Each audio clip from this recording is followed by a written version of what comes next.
Amiche e amici, buongiorno, ben ritrovati in diretta con Ore 13. Oggi si suona qui in questa trasmissione, no, sto scherzando, non si suona, però si parla di musica, parliamo di grandi eventi e parliamo di come la musica e gli eventi possono essere assolutamente un volano per il turismo di un territorio.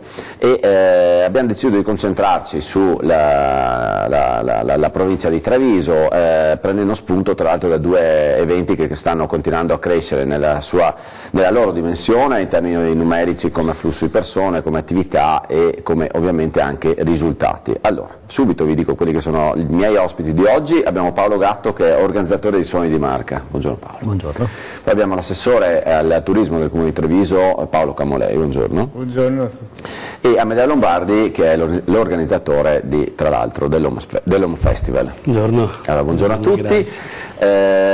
Subito anche vi ricordo il nostro numero di telefono 0422 162 6798, lo vedete lì in sovraimpressione nell'angolo in basso a sinistra, potete chiamarci, naturalmente se tra l'altro siete stati a uno di questi eventi dirci la vostra, ma ovviamente fare anche domande ai nostri ospiti.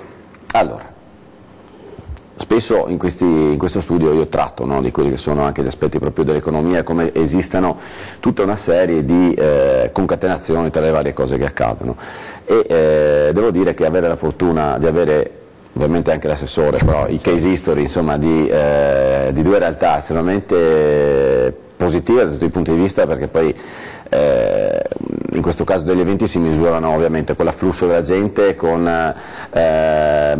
anche con l'eco mediatico che creano per entrambi, penso, non solo in Veneto e non solo in Italia, per le tante persone che ci lavorano, perché a primo numero che vi chiedo, quante persone sono coinvolte in Suoni di Marca nel periodo di attività? Beh, come lavoratori sono circa 250 persone. Per 18 giorni, l'arco 18 giorni. Amedeo? A noi è concentrato un ufficio di 7 persone per tutto l'anno e arriviamo a punti di 1 migliaio di persone durante la manifestazione. Insomma, partiamo da questi numeri, assessore. Intanto si genera economia perché tanti ragazzi, tra l'altro essendo l'ambiente degli eventi musicali giovane, sono tanti giovani che sono impiegati. Assolutamente sì, diciamo che sia io che il sindaco Giovanni Manierido abbiamo sempre creduto in modo particolare nelle due grandi manifestazioni che abbiamo qui, ma anche proprio in un sistema che attraverso la musica genera comunque economia, genera interesse, genera turismo, e di conseguenza ci siamo sempre spesi. I risultati che si stanno avendo a Treviso, anche come diciamo proprio conoscenza del territorio, lo dobbiamo anche a loro, oltre che ad altre iniziative che abbiamo preso, ma sicuramente una gran parte viene dedicata anche a loro. Quindi ci abbiamo sempre creduto, ci continuiamo a credere e i risultati oggettivamente ci stanno fortunatamente dando ragione per tutti. Allora, aiutando anche gli amici che sono a casa, magari non tutti, non mi è detto che conoscano le rispettive realtà, Suoni di Marca. Suoni di Marca è molto longevo come festival, come iniziativa, è partito negli anni 90, è partito sempre nel centro di Treviso e prima di avere una sua logica ci ha messo molti anni, perché ha voluto essere strutturato nel tempo, quindi ha trovato un'identità molto forte che era l'identità del luogo prima di tutto, quindi l'identità delle mura di Treviso sono state proprio scelte come caratteristica, in quanto diventava come un'agorà, una piazza, un luogo dove incontrarsi, una sorta di piazza proprio virtuale con i due bracci che sarebbero quasi un'identificazione della passeggiata che c'è nel centro storico di Treviso.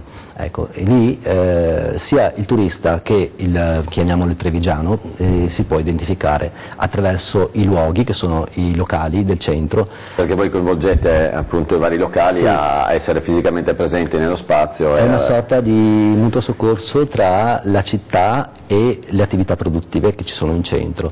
Tutto verte attorno alla musica in un equilibrio, chiamiamolo formale, tra la musica che diventa l'elemento forte, cardine, e poi invece tutte le attività che vengono permeate attorno e che permettono appunto di far vivere una città su una città ideale, quindi un microcosmo creato appunto con le associazioni che possono partecipare piuttosto che attività sportive o attività per i bambini, e quanto può esserci dei negozi naturalmente, e dare l'idea di essere appunto a Treviso, quindi una sorta di città con il Calmaggiore, con delle vie, con un luogo di aggregazione molto forte. Questa è un po' l'idea di Suoni di Marca. È la vostra identità.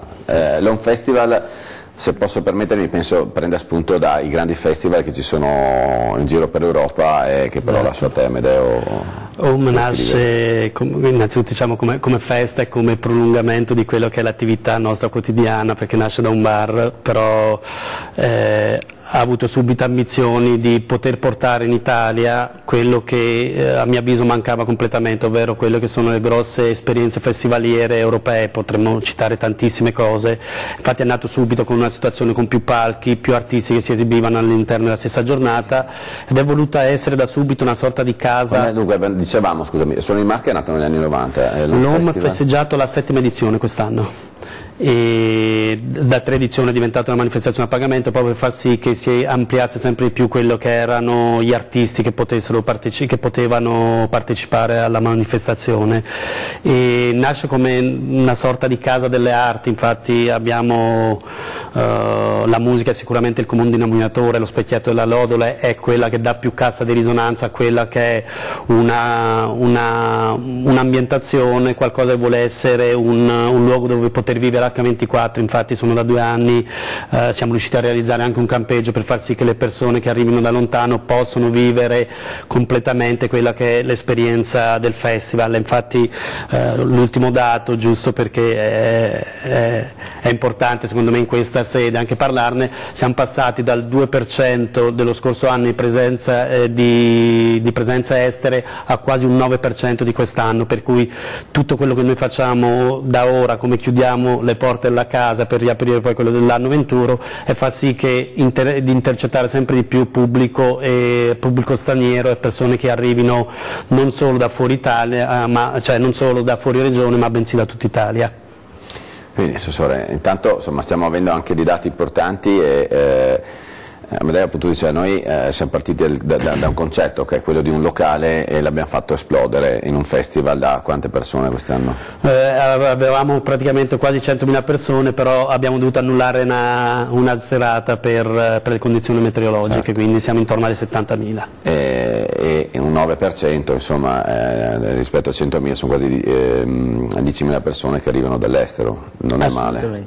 Assolutamente, ma questo è quello che noi ci eravamo anche posti come obiettivo quando con Amedeo abbiamo ragionato anche su come poter mettere tutta una serie di servizi intorno al festival, non ultimo quello che ha accennato prima del campeggio, perché credo che anche questa sia una forma di servizio a 360 gradi per un turismo. Tenete presente che i dati dicono che almeno un 20% delle persone che vengono occasionalmente, come in un festival come quello di Amedeo, dall'estero in Italia, ritornano poi con altre persone, con altri amici, con le famiglie, con altre situazioni. Quindi per noi è una situazione veramente estremamente importante. Poi devo aggiungere che in entrambi i casi siamo riusciti poi a creare anche una sinergia fra i loro eventi e il centro storico di Treviso, con Paolo facendo delle manifestazioni che facevano da entrée al festival, con Amedeo con delle mostre e con delle iniziative all'interno del centro in cui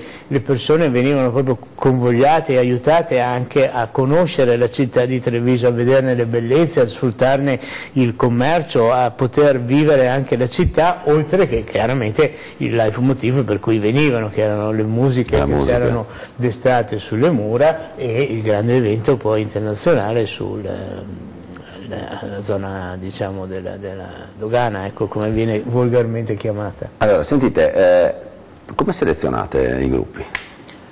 Voi avete un taglio un po' diverso, no? Se non sbaglio, la parte Suoni di Marca, che poi anche questo è buon senso, perché non è che si possano duplicare i festival o gli eventi musicali, è bene che ognuno abbia una propria linea, no? Quindi mi sembra di qua siamo sui cantautori.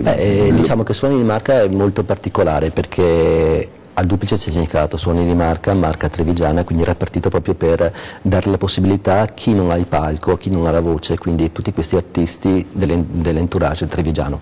E poi invece nel 2011 proprio è stato l'anno in cui si è fatto un salto molto forte, marca, qualità, quindi ambedue. Quindi siete partiti tipo in contemporanea nel push, nel senso... Sì. Ma infatti io credo che Treviso, grazie anche al lavoro che ha fatto Paolo, perché è ventennale credo, no? È una delle città veramente che produce tanti più contenuti musicali in Italia, credo che è un caso raro, grazie poi a quello che ha creato imprenditori come Paolo e amministrazione, dare un push del genere fa sì che crei a Treviso una situazione che una città che produce così tanta musica credo che sia un caso unico e raro in Italia, credo. Da noi ci sono 600 musicisti che suonano nell'Etero stesso, per cui sono un numero immane, perché arrivano mail tutti i giorni da band, anche sconosciute, collaborazioni con i conservatori di musica, faccio l'esempio di Castelfranco, per cui diamo la possibilità a tantissime persone di poter esibirsi nei palchi minori e poi dare la possibilità a chi non può andare ai grandi concerti di vedersi artisti di livello internazionale sul palco principale, che questa è una gran cosa, insomma, perché poi il nostro è a ingresso gratuito, vogliamo dirlo, ma poi 18 sere cercare 18 generi musicali, quindi indurre il pubblico a una sorta di educazione musicale che va dal folk al funky, alla musica classica, alla musica jazz, alla musica indie, quindi cercare anche degli elementi, non so, anche quest'anno abbiamo portato il metal e quindi la Cuna Coil, un gruppo che ha dato la possibilità di portare un indotto non indifferente, perché vuol dire portare persone da tutta Italia, insomma, certo, e anche la possibilità di ascoltare i generi musicali diversi. Sì, aiutando sempre i telespettatori, diciamo che Paolo Gatto è insegnante di musica, per cui come dire, non è no, insomma, in un paese nel quale spesso ti trovi in figure apicali persone che non hanno nulla a che fare con quell'ambiente là, insomma al minimo ne saprai, no cavolo, cioè era un complimento. Invece per quel che riguarda l'OMA, anche voi avete delle diverse serate nelle quali fate... Ci sono sicuramente le diverse serate dove quest'anno ad esempio che avevamo 9 palchi, per quanto provi a creare delle situazioni contrapposte musicalmente, nel senso che se a una persona non piace quello che sta succedendo su un palco trova un'altra situazione su un altro palco, però c'è sempre un comune denominatore che lega almeno una sorta di percorso orario di tempo che uno viene a spendere, nel senso che se mettiamo della musica elettronica poi leghiamo qualcosa a quelle band che possono essere vicine, che ci sia dal punto di vista proprio musicale e culturale, che ci sia un legame, per cui ogni sera poi è un target abbastanza preciso, nel senso che nel momento in cui andiamo a ragionare su una giornata capiamo a chi andiamo a parlare diciamo, durante quella serata dal punto di vista musicale, e infatti la scelta oltre che mia viene fatta anche da altre persone, perché oramai col tempo abbiamo creato, ognuno all'interno dell'ufficio consiglia delle band, perché cosa vuoi, per quanto ascoltiamo tantissima musica non puoi conoscere magari tutte le band che, come dice appunto Paolo, anche da ascoltare, che si vengono a proporre, per cui si fa sicuramente una ricerca e provi a trovare un comune denominatore appunto fra le band che vengono a suonare.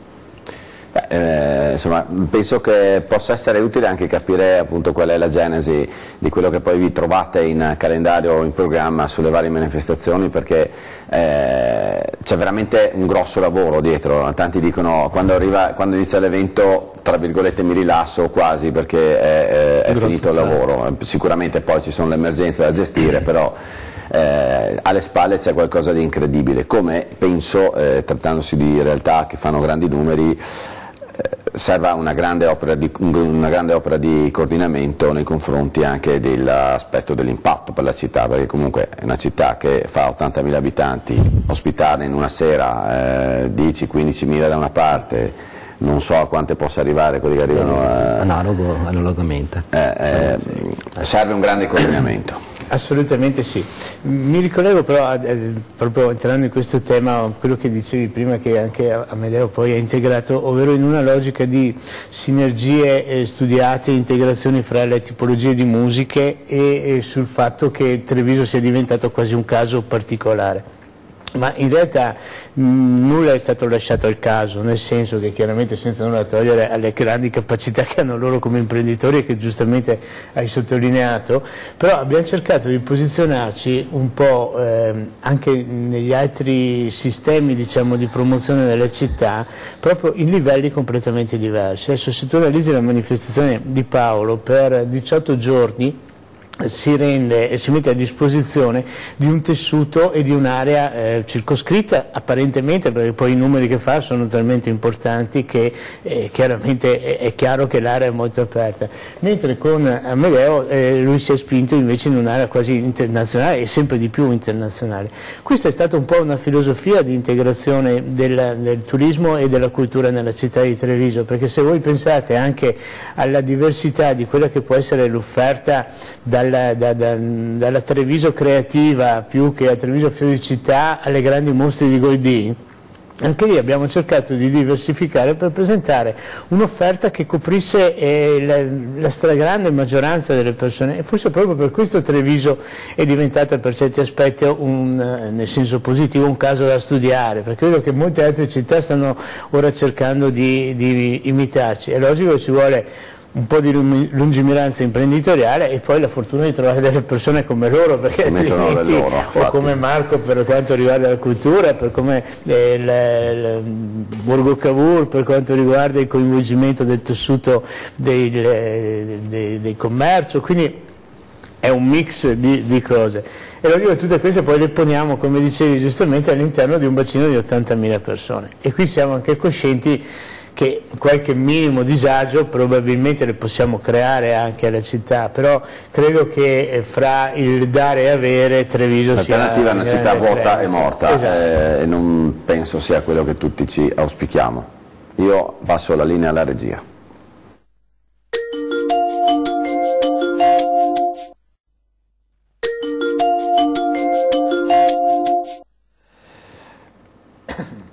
Eccoci a parlare di musica, di eventi eventi musicali che sono volano per il turismo.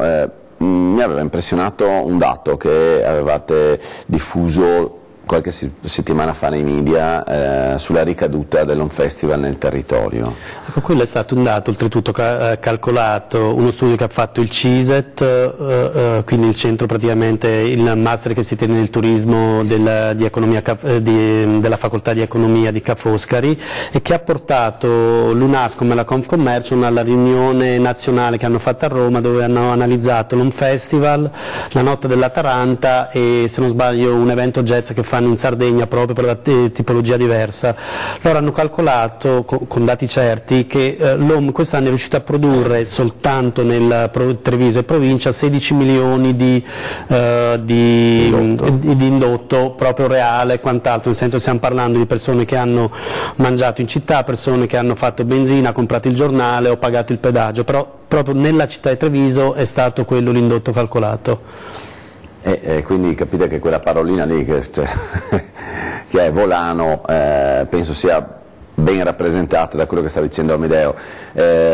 Paolo, immagino che ovviamente anche Suoni di Marca, a prescindere che voi avete anche questo concetto inclusivo, come accennavi prima, cioè coinvolgete i vari esercenti della città a trasferirsi temporaneamente sulle mura per dare ulterior vita alla loro attività, no? Quindi sì, già questo significa creare un volano sul territorio. Sì, si cercano delle eccellenze anche su questo coinvolgimento di locali, ristorazione, quindi questa mappa del gusto, quindi 6 tipologie di locali dove vengono coinvolti locali a chilometro zero, quindi c'è da dire anche la scelta del tipo di bevande, non so, la San Benedetto piuttosto di un altro tipo di acqua, oppure la birra San Gabriele. Ecco, faccio l'esempio di una birra locale, no? Come abbiamo scelto anche la Faust, però che dia anche un indotto di aumento della tipicità. Ecco, questo vale anche per tutti i ristoranti che vengono cercati, per dare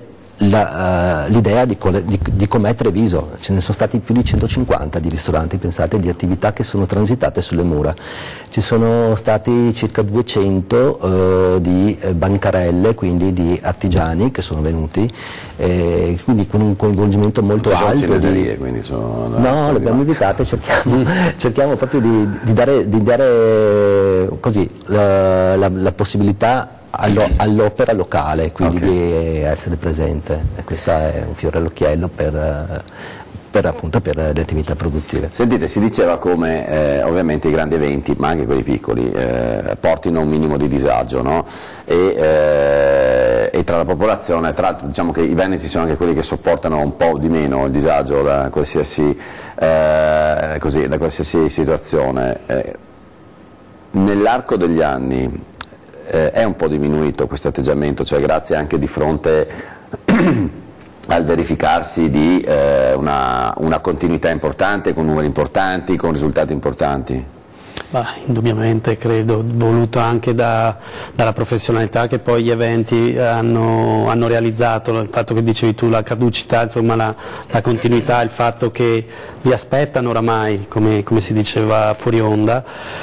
Io credo che le persone oramai c'è una parte che li aspetta e una parte che sicuramente è più abituata, nel senso sanno che durante quel periodo hanno qualche disguido, però sanno che hanno la città più viva, più vivace, ecco, più attiva. Poi nel momento in cui si riesce a creare questo connubio tra le forze dell'ordine, chi governa la città e organizzatori, perché quando ti ritrovi ad un tavolo dove tutti gli interlocutori vogliono ottimizzare, vogliono rendere migliori le manifestazioni, indubbiamente i risultati, ci sono dei disguidi, ma sono sicuramente più contenuti rispetto ad altre edizioni o ad altre manifestazioni. Assessore, voi che immagino siete uno dei cuscini che deve assorbire anche questi aspetti, avete visto calare un po' questo magari atteggiamenti nei confronti di uno o dell'altro evento, anche di altri che non siano qui presenti? Assolutamente sì, le dirò che noi quando siamo arrivati ci siamo trovati in una città che praticamente ormai era svuotata, era morta, era veramente in grosse difficoltà. Noi siamo passati, non dimenticatelo, da quasi 17-18 mila abitanti in centro storico a 7 mila abitanti, e la crescita nel bacino comunale non è stata sicuramente in proporzione, sono cresciuti i paesi esterni ma non certamente Treviso, e quindi abbiamo dovuto cercare di rianimare e di rivitalizzare tutto un sistema.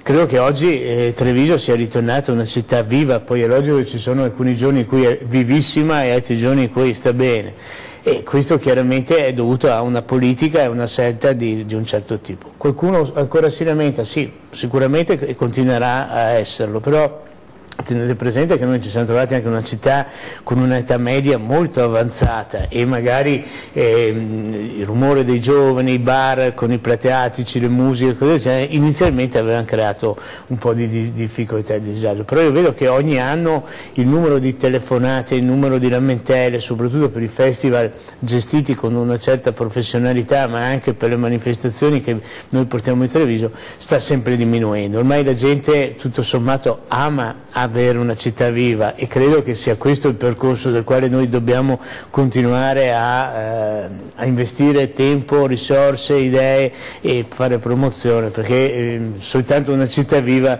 può dare delle prospettive per i giovani, può dare economia, può dare lavoro, può dare sviluppo, altrimenti ci chiudiamo nel nostro piccolo alveo, come tante volte, come giustamente dicevi, il Veneto è stato interprete, ma oggi non funziona più. Oggi abbiamo bisogno, ci sono certi mercati, una volta si viveva di manifatturiero, oggi si vive anche di eventi, si vive anche di turismo. Il turismo da noi stiamo facendo veramente dei numeri a Treviso con delle crescite oltre ai 120-140% periodo su periodo, solo all'interno dei nostri yacht, quindi degli uffici informazioni. Questo vuol dire che c'è una crescita esponenziale di persone che vengono a Treviso, e se vengono è anche per una vivacità, per un'offerta che viene ormai riconosciuta a livello nazionale. Sentite, avendo avuto a che fare insomma, con parecchi artisti, e visto che siamo anche qui in questo spazio, ci raccontate un aneddoto, un qualcosa che vi è accaduto con uno di questi artisti, uno a testa, dopo la breve pausa della pubblicità? Quindi vi do qualche minuto per pensarci.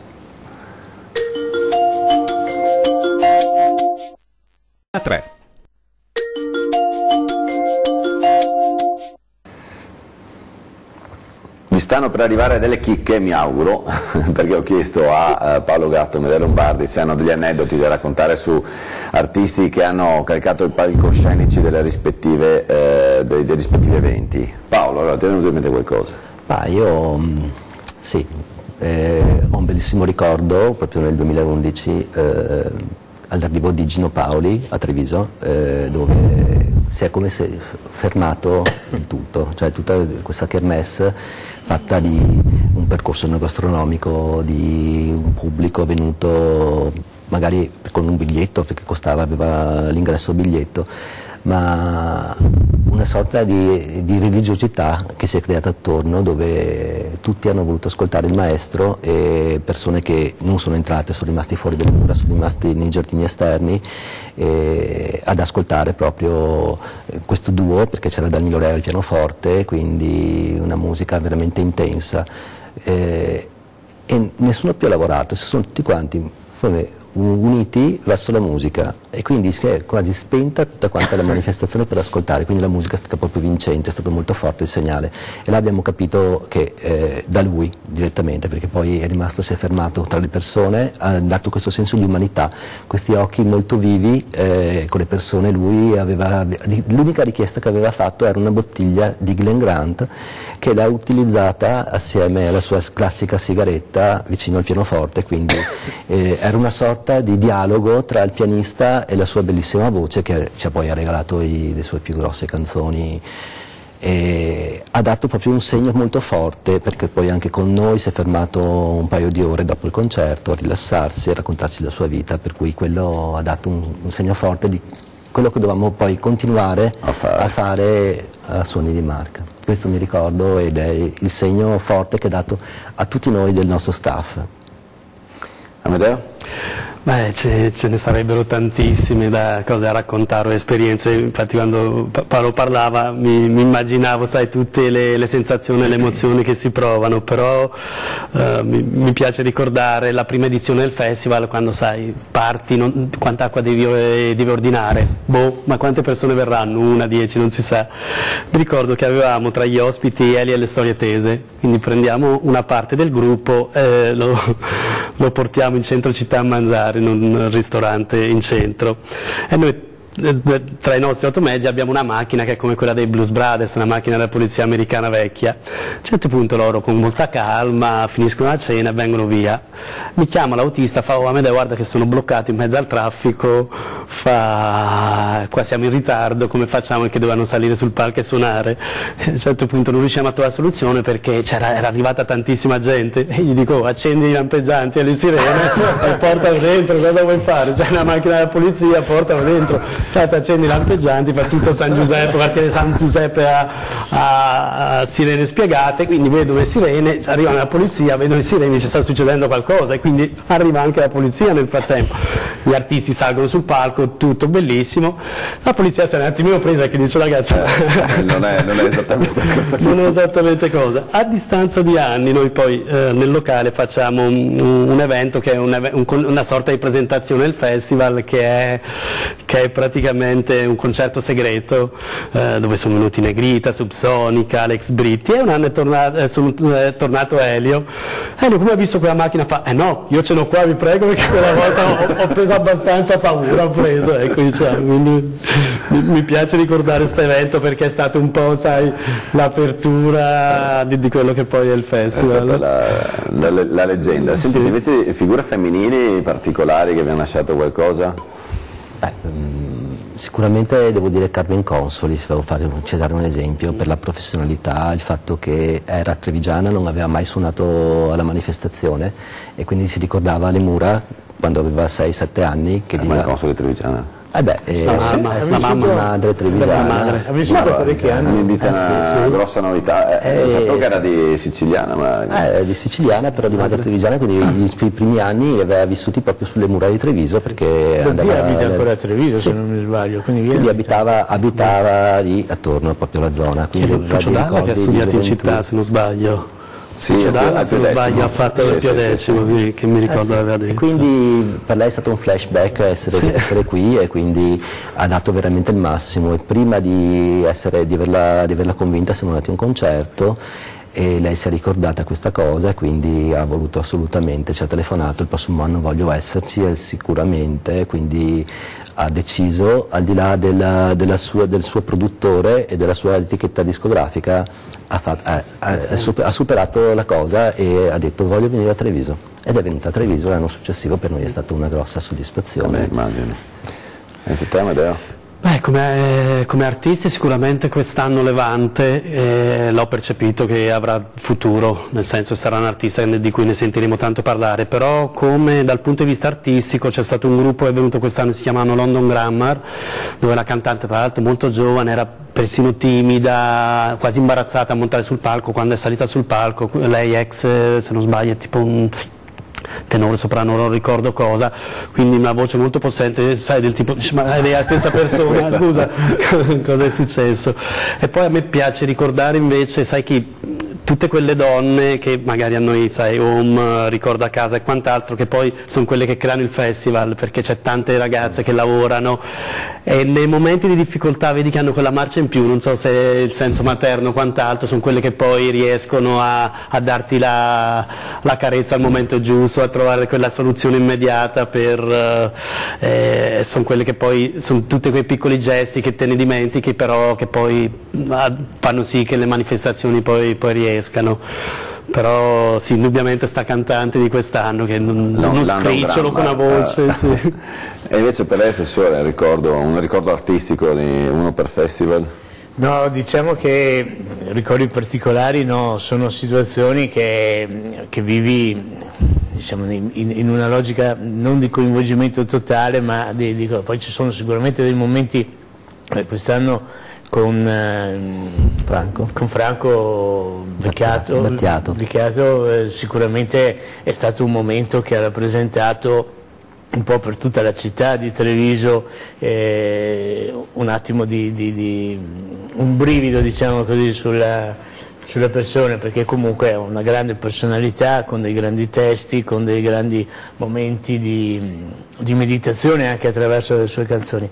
Poi devo dire che è stata bellissima la serata, perché come diceva prima Paolo, nei momenti ai tempi di Gino Paoli però era talmente pieno che le persone hanno dovuto tutte assieparsi anche al di fuori delle mura, di conseguenza è stato molto bello anche quello, perché comunque in religioso silenzio hanno ascoltato pur senza vedere la serata.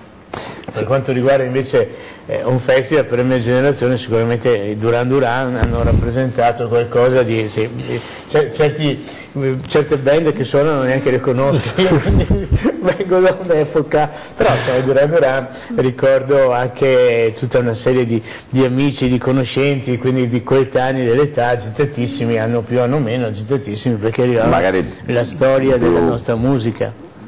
Più quelle di sesso femminile, erano ancora più agitate. Sicuramente ho visto cose su Facebook di donne, insomma, ormai molto donne che veramente sembrano delle teenager impazzite. Amedeo, non so se tu hai percepito qualcosa. È stato carino veramente, perché poi la cosa quando ci sono questi grossi eventi è quello di andare nei social il giorno dopo e vedere giustamente tutti quanti qui che sono presenti vanno a postare con la loro chiave di lettura, no? E vedi poi l'universo come spazia, insomma, è affascinante, potrebbero fare gli studi sociali. Sì, ma anche le reazioni che hanno anche persone che solitamente sono passate, tranquille, poi quando entrano in empatia con l'artista basta, perdono ogni controllo, insomma, perdono una parte del controllo. Sentite, invece l'aspetto dei giovani, delle band giovanili o comunque dei cantanti, mi interesserebbe capire, perché cioè, entrambi fate situazioni nelle quali ci sono dei palchi principali con grosse star e poi parallelamente anche date le opportunità a realtà emergenti di esprimersi. Vi sembra che effettivamente giovi loro anche intanto stare all'interno di un contenitore del genere, ma poi magari sfiorare se non incontrare determinati personaggi? Assolutamente sì. Devo dire che è proprio una delle forze di entrambi i festival, perché dare la possibilità di avere dei palchi oggigiorno e di essere presenti soprattutto poi magari l'anno successivo, di dire avrai un palco principale, per cui poi non sono neanche più dei palchi secondari, perché diventano, la gente si sposta e anzi a seconda dell'artista sceglie quel palco, e quindi è importante. Avete esperienze di band che sono passati dai palchi tra virgolette secondari per finire il principale? Beh, una su tutti, Chainsmokers, noi l'abbiamo presi come prima manifestazione, l'unica data in Italia. Chainsmokers è il suo gruppo di DJ che sono diventati famosissimi a livello mondiale. Posso dire che la prima volta sono venuti per un biglietto aereo, una notte in hotel. L'anno dopo, ma in un anno, quando abbiamo provato a richiamarli, non bastava metà budget di tutto l'artistico. E come italiani invece mi ricordo Gali, un rapper che l'anno scorso è venuto e partecipava a una sorta di festa, quest'anno invece ha fatto il palco principale, per cui ci sono state delle band, potrei citare Salmo, che tra l'altro è anche molto più veloce per le band, nel senso che... Ma infatti la sensazione è anche questa, no? Che forse poi la vita della band in se stessa non è così prolungata, però il salto... Sì, sicuramente grazie ai social e grazie nel caso specifico a YouTube dà un boost alle band. Veramente lo scorso anno le consideravi delle piccole band, l'anno dopo arrivano con una produzione imponente da far sì che devono salire su, e con un pubblico imponente da far sì che devono suonare sul main stage. Cioè, mi viene in mente il caso di Axe e Fedez, che hanno suonato nel festival giorni separati e come artisti separati. Per quest'anno hanno fatto uno dei tour con più paganti in Italia, per cui folle di persone che sono venute a vederli. Quindi sicuramente la vita delle band è diventata, oltre che più corta, diciamo un pochino più, il contenuto è un po' più compresso, nel senso che nell'arco di un anno noi abbiamo veramente tantissimi nomi, tantissimi esempi di band che veramente sono esplose. Sono le cose che non piacciono tantissimo magari ai tradizionali cantautori, o comunque a chi arriva da un mondo anche come il tuo, insomma, di insegnante musicale, che dice sì, queste esplosioni un po' drogate anche dall'aspetto dei social. Poi si vede se nel tempo la fiamma è stata appunto una cosa veloce o se c'è un bel tronco sotto.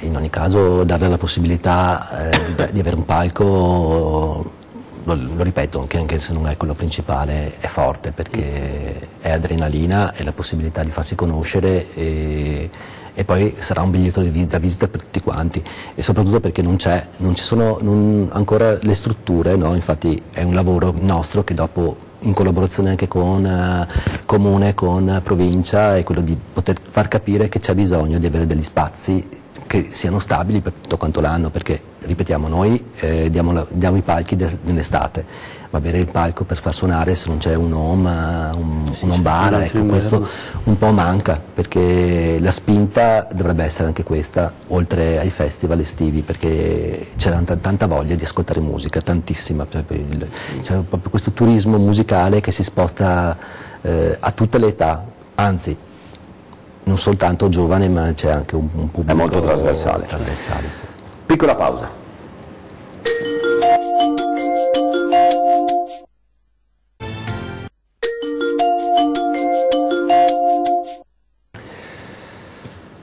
Bene, allora, ultima parte di quest'ora 13. Vado più nel dettaglio della vostra attività, no? Ne abbiamo accennato prima che iniziasse la trasmissione, e organizzare cose di questo tipo significa anche garantire la sicurezza a coloro che partecipano. Partiamo dall'amministrazione, perché la partita della sicurezza è veramente una cosa sempre più delicata, sempre assolutamente più complicata, e dove bisogna giocare tutti insieme. Assolutamente sì. Diciamo che la situazione per certi aspetti una volta era anche troppo permissiva, e di conseguenza si organizzava con una grossa leggerezza e con anche qualche volta un po' di superficialità, eventi non magari importanti come loro, ma eventi anche di una certa importanza. Oggi, un po' per quello che è la situazione anche internazionale di tensione che si è venuta a creare, ma un po' anche per alcuni fatti che ci sono stati a livello anche nazionale, pensiamo a Torino per dare uno schema mentale, oggi è diventato veramente difficile, però credo che sia anche giusto che la professionalità riesca a supplire a queste difficoltà. Quindi la prefettura ha messo dei veti piuttosto forti, la questura interviene in maniera importante, noi stessi siamo presenti con comitati comunali, tante volte il comitato provinciale quando l'evento assume delle importanze particolari, loro devono dotarsi di tutta una serie di schemi, devono dotarsi di una serie di professionalità all'interno dei loro eventi, e tutto questo per garantire la tutela e la sicurezza per le persone che poi vengono a godere di questo. Quindi difficoltà ci sono, ma che dobbiamo avere. Ma anche, siccome so che ci sono tantissimi telespettatori che fanno parte di tante strutture, Proloco, associazioni di vari paesi, eccetera, eccetera, ascoltate bene quest'ultima parte perché vi è utile anche proprio dal punto di vista organizzativo. Quali sono le novità più impattanti dopo quel disastro che è successo a Torino in piazza? Ma come appunto diceva l'assessore, sicuramente è cambiato un po' il modo di vivere gli eventi, nel senso che se prima erano, utilizzando lo stesso termine, un pochino più permissivi, ora si sta provando a regolamentare tutto quello che è l'intrattenimento, da manifestazioni insomma come potrebbero essere le nostre a quelle un po' più piccole. Nello specifico vengono fatte delle richieste proprio dal punto di vista della sicurezza, come la dotazione di metal detector, la possibilità di chiudere le strade per far sì che non arrivino mezzi e quant'altro. Questo cosa comporta? Innanzitutto, se possiamo dare un consiglio per quello che è, non puoi più improvvisare, anche perché tu hai la responsabilità di tutte quelle persone che sono là sull'area, quindi nel momento in cui per far sì che le persone abbiano una sorta di incolumità, non puoi più improvvisare nulla, quindi prevedere in fase di preproduzione tutto. Dopo Torino sicuramente c'è stato appunto una sorta di regolamentazione di questo. La regolamentazione va fatta tenendo in considerazione quello che è lo scenario mondiale. Purtroppo è cambiato il modo di vivere gli eventi, dettato appunto da eventi tragici, per cui sicuramente tutte le manifestazioni dovranno dotarsi di un referente, a mio avviso, di quello che è la sicurezza, cioè di un'unica persona che sa quello che sta succedendo, che sa nel caso quali sono le leve da attivare, e per la maggior parte questa persona è uno che le deve anche preparare prima, quindi organizzare già i metal detector, quindi far sì che le persone attraversino i varchi, far sì che faccia trovare dei blocchi in cemento per chiudere le strade, e la stessa cosa deve abituare il pubblico comunicandolo, e dice guarda ci potrebbero essere dei disguidi, ma quei disagi fanno sì che poi un buon lavoro fatto alla porta poi rende tutti più tranquilli dentro, per cui noi il compito che abbiamo tutti gli organizzatori, dalla Sagra, quindi dalla Proloco la più grossa agenzia, abbiamo anche quella di comunicare e di educare le persone, cioè se potete lasciate a casa delle cose, le trovate là, è inutile che porti un bastone se non ti serve perché insomma deambuli o quant'altro, per cui noi come organizzatori dobbiamo arrivare pronti tutti a seconda di quelle che sono le varie cose, e le persone devono abituarsi a noi, cioè se noi ti consigliamo di non venire con il casco non lo diciamo perché odiamo i caschi, ma perché sappiamo quello che ti stiamo andando a dire. Se diciamo certo, Paolo, ti sembra che la gente pian piano comincia a capire o siamo un po' lontani? No, comincia a capire. Diciamo che i primi giorni quest'anno noi siamo stati i primi a entrare col decreto Gabrielli, perché da giugno noi siamo arrivati a luglio, per cui abbiamo vissuto in prima persona questo forte cambiamento, e le persone all'inizio erano un po' reticenti, però poi ci hanno ringraziato perché si sentivano più sicuri, per cui il tema della sicurezza oggi è assolutamente, lo dico a chi ci sta ascoltando, è molto forte, e bisogna dotarsi dei dispositivi per la sicurezza, bisogna creare dei piani della sicurezza, bisogna creare le strutture necessarie, bisogna avere il personale, e questo, se non si ha il personale, e parlo non solo di protezione civile ma anche tutta una serie di persone proprio addette a questo, per cui le persone devono sentirsi sicure, quindi chiaro che siamo in una fase ancora transitoria perché non c'è ancora una normativa, no? Sono delle regole che sono state date da questa circolare, no, Gabrielli, però ancora non c'è un coordinamento, manca il coordinamento in Italia tra i vari festival, tra i vari enti, tra i vari comuni, per trovare un'idea comune di quella che deve essere poi l'idea di come gestire l'emergenza, la sicurezza, specialmente in luoghi di altissima concentrazione. Però già questo ha dato forti risultati, perché entrare, controllare, dare la possibilità di avere le persone sostenute anche da un piano sanitario, perché a noi ci hanno dato delle forti limitazioni anche su quante persone della US devono essere presenti sul posto, quindi ambulanze e quant'altro. Quindi c'è più sicurezza e più necessità da parte del pubblico di sentirsi... Sì, insomma, l'improvvisazione penso che ormai sia letteralmente scomparsa da certi ambienti. Assolutamente, anzi, poi dirò una cosa sull'improvvisazione, però devo dire che Paolo è stato da quel lato, tutto il suo staff, bravissimi, perché loro hanno pagato proprio in corso di organizzazione, perché avevano presentato e preparato tutta una documentazione che andava bene nell'anno precedente, in quel periodo è successo a Torino, quindi in corso d'opera hanno dovuto cambiare con tutte le difficoltà anche proprio di una normativa che è indicativa per certi aspetti, quindi lascia anche degli spazi alle interpretazioni poi locali. Comunque insomma, siamo riusciti ad uscire con loro. Il problema è oggettivamente più per le piccole strutture, perché adesso sia Paolo che Amedeo hanno una struttura alle spalle come numero di persone, ve l'hanno detto prima, ma anche come forza magari di supporto economico fra sponsor, cose del genere, che avere un ingegnere che prepara un piano sulla sicurezza non è un problema. Diventa più difficile. Proprio a Treviso sono successe alcune richieste di feste in piazza organizzate così, e qui abbiamo dovuto poi dir di no, perché non erano preparate, arrivano sempre all'ultimo momento, quindi una settimana prima, poi mancano sempre i documenti, noi dobbiamo farli vagliare alla polizia, che poi deve andare a discutere con la prefettura e con la questura per poi avere un riscontro, per poi chiedere magari degli adeguamenti. Cioè, oggi non si può più arrivare all'ultimo momento. Chiunque voglia organizzare degli eventi, un consiglio che diamo anche come amministratori: non prendiamoci negli ultimi 10 giorni, perché non è più possibile farlo, né per noi ma neanche per loro, perché comunque c'è l'entusiasmo, c'è la voglia. È brutto anche dire no, non ti posso autorizzare, quindi tempi lunghi e organizzazione. Vabbè, allora, siccome i tempi sono lunghi ma non così tanto, qualche spunto sulle prossime manifestazioni, quindi per giugno per voi, scusami, luglio-agosto per voi e il prossimo settembre per te, c'è già qualcosa sul piatto su cui state ragionando? Beh sì, indubbiamente, nel senso che, come si diceva prima con Paolo, non finisci una manifestazione che già sta iniziando ad organizzare l'altra. Sì dai, ci sono delle sorprese, speriamo di riuscire a farvi emozionare anche il prossimo settembre, ecco. Se anticipi niente. Incrociamo le dita, dai, speriamo, per scaramanzia non siamo niente. Allora, comunque il format rimane lo stesso. Il format rimane lo stesso. Strutture di supporto le stesse, il campeggio ci sarà. Guarda, la volontà è di sfruttare sempre di più la parte di turismo praticamente internazionale, quindi nell'arco dell'anno prepareremo ancora di più. Quest'anno magari avevamo delle uscite con le bici, perché così sfruttavamo tutta quella che era la nuova strada ciclopedonale creata, quindi si va sempre più in quella direzione, creeremo sempre più delle appendici, diciamo, turistiche.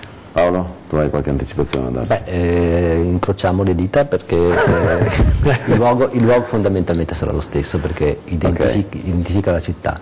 Cercheremo di modificare la struttura in base appunto a dare una maggior certezza e sicurezza per le persone, per cui quello sicuramente sarà uno degli studi di fattibilità sull'evento, ma per dare maggior benessere, diciamo.